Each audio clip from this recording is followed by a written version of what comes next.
Hi guys, welcome to my video. Welcome to Dunnee'S diary. To my new subscribers, I noticed we gained some more subscribers. Thank you guys for joining our family. We're small right now, but we're getting there. So to the guys watching this and are not subscribed yet, what are you waiting for? You want to get all this information without being subscribed? Really? Subscribe now. So now that you've subscribed, I can now jump right into the video.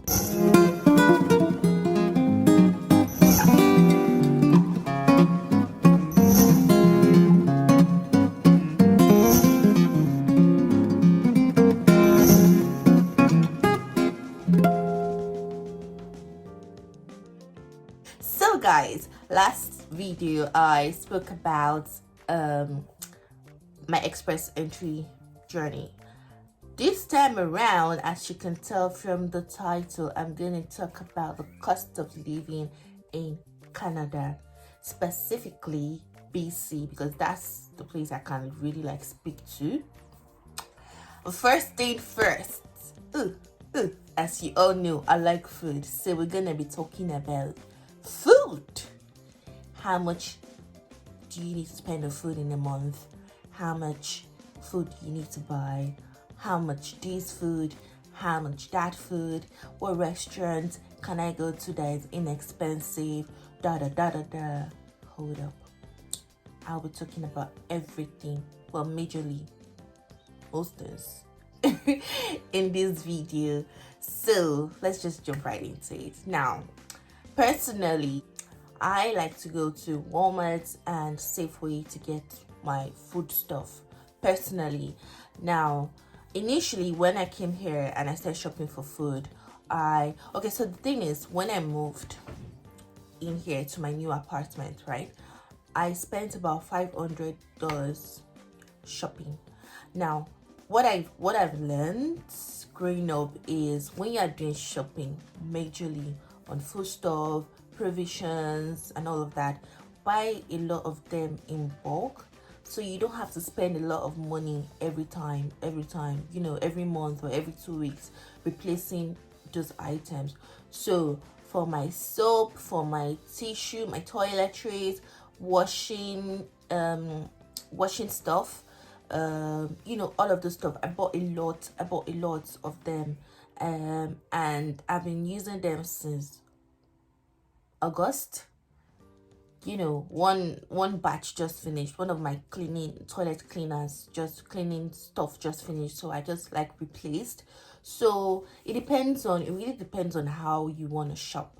Now, the reason why I'm giving you guys this gist, that when you're coming, you don't think that everything here is cheap. You don't think that, yes, some things are affordable, but you need to do the right budget. I touched on this on one of my videos, but now I'm going to elaborate. You need to be able to do the right budget. You need to be able to set the right limit. You need to be disciplined yourself, because here it's very easy to just buy anything that you see. They really know how to position things in places, especially in the stores, that once your eyes just did at it like this, you're like, I want this. So first off, before I go shopping, I always make sure I write a list. What are the things I need to buy? There's a list. Dude, there is a list. What are the things I want? And I give an allowance, let's just say, because I know myself. When I'm, at my right, I want to get one pack of biscuits. When I get there, I just another type of biscuit. I just take it. So there's an allowance, right? So I give an allowance, maybe $50 extra, $100 extra. Most times I go beyond my budget, but I make sure that even if I'm going beyond my budget, in my mind, right, I'm not going beyond what I've set in my mind. So I might write $200 down, or eventually I spend $300. I'm like, okay, that's still okay. Do you understand? So what do I get? How do I get my food stuff? I usually go to Walmart. I usually go to Safeway to get my food stuff. Walmart is quite a distance from where I stay. So most times when I want to do big shopping, myself and my friend just carpool, and then we rent a car, and then we do that, and then we just buy a lot of. So what I get from Safeway, because Safeway is just by the train station, so I can easily get stuff when I'm coming back from work, and all of that jazz. So I basically get food stuff like edible, like vegetables, sweet veggies, fruits, ice cream, all of these things that you can just be getting one by one, kili and all of that. So I easily get the stuff, but from Walmart, most times I do my provision shopping there. When I mean provisions, I mean toiletries like tissue paper, washing soap, chicken sometimes, fruits sometimes, shrimps, and all of those jazz. I can get them from Walmart or Safeway. So it really depends on how much you consume. So let's just say you spend like 200 card in a month. That's not so bad on food. That's not so bad, really. An average for me, like I'm trying to look at how, because I really don't eat, so I do like meal prep because I go to work every day, so I do like meal prep for the week. Sometimes I take food to work for the week. For like 2 weeks straight I can take work. Sometimes I feel so late, I'm like, man, I can't even deal, I can't cook and all of that, so I eat out. Sometimes I do not. So it really varies. So for Canadian store like Walmart and Safeway, an aggregate amount of money I would spend would be like $200.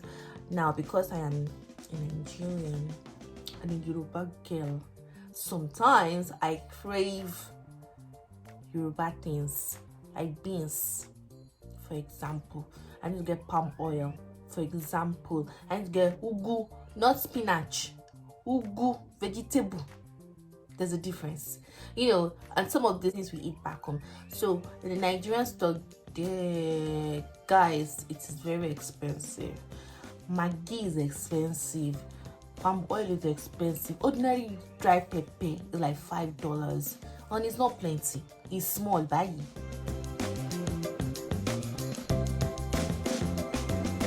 $5. What else? Yeah, Cameroon pepper is expensive. Everything, plantain, $5. Well, $5 for a bunch of 6 or 7. Yeah, I can't remember.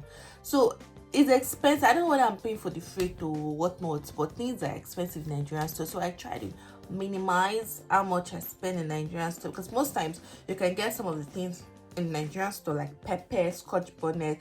You can get dried grounded pepper, cayenne pepper.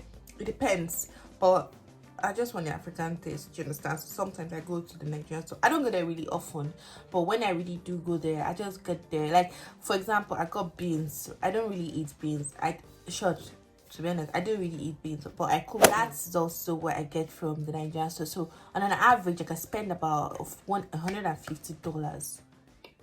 So it depends on your budget. It depends on how you eat. It depends on what kind of eating pattern you want to have when you come here. So aggregate that plus the 200 or 300, you're just clear $450 for food between a month and 3 months, between 1 to 3 months.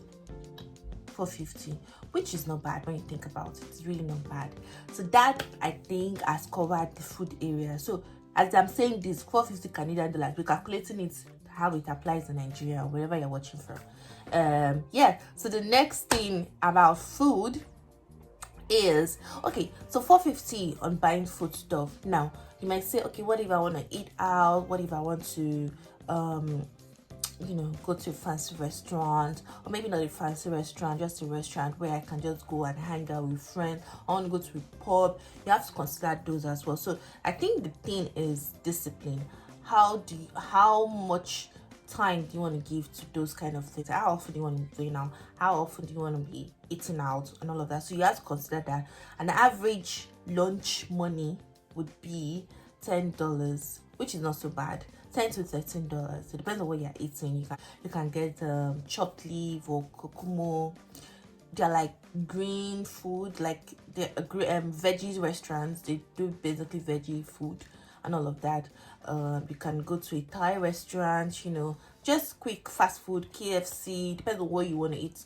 Generally, Lunch food is usually between $10 to $13 plus tax. So it depends on what you buy and what you want to eat. So that being said about that, for fancy restaurants, you can spend on an average for one person $50, $50 to $100. Depends. It really depends on what restaurant you go to. So calculating all of that, yeah, calculating all of that, 450 plus 100, 550 plus, let's just say you spend $10 a week, 5 days, 50, 500. 500. Wow. Wow. That's a lot of money. But guys, it still boils down to you personally. How much food do you want to be eating in a week? How often do you want to be eating out? How often do you want to go to that fancy restaurant? How often do you want to go to that, pub, or just go have a drink? They can get you with drinks, so every drink you buy is like $7 plus you will tip. I forgot that part. You must tip. Tipping here is how waiters and servers like get extra pay.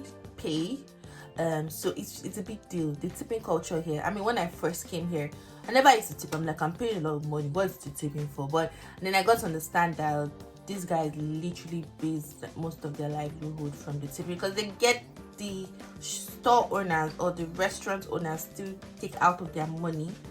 So I heard, I don't know how it goes, but tipping is basically the livelihood for the waiters and servers. So once in a while you can tip, depends on how good the server was to you. 15% here, 10% here. Uber driver said after asking for tip. Tip for what? Even taxi driver, what are you? What I mean, tipping for what? I spend, oh no, they put in the car and come over and all of that. So